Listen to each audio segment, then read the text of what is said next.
Баршаларыңызға қайырлы күн. Бүгін өте дәмді болып шығатын, қолжетімді заттардан тұратын салат рецептімен бөлісетін боламын. Жасалу жолы өте оңай. Ең алдымен шұжығымызды ұзынша етіп туралатын боламыз. Қиярымызды да дәл солай ұзынша етіп туралатын боламыз. Бір перец қажет. Оны да ұзынша етіп қосып, бір шикі сәбізімізді теркадан өткізіп қосатын боламыз.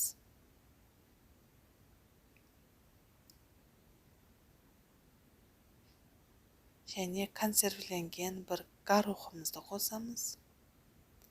Татымына қарай тұзымызды қосып,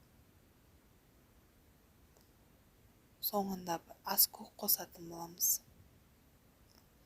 Және 2-3 қасық майонезімізді қосып, барлығын жақсылап араластырамыз. Өте жылдам дайын болады және өте ерекше дәмді болып шығады.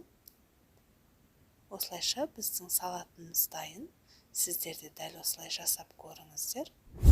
Достар, каналымның дамуына үлес қосып, сіз де маған тіркеліп, өз пікіріңізді қалдыруды ұмытпаңыз.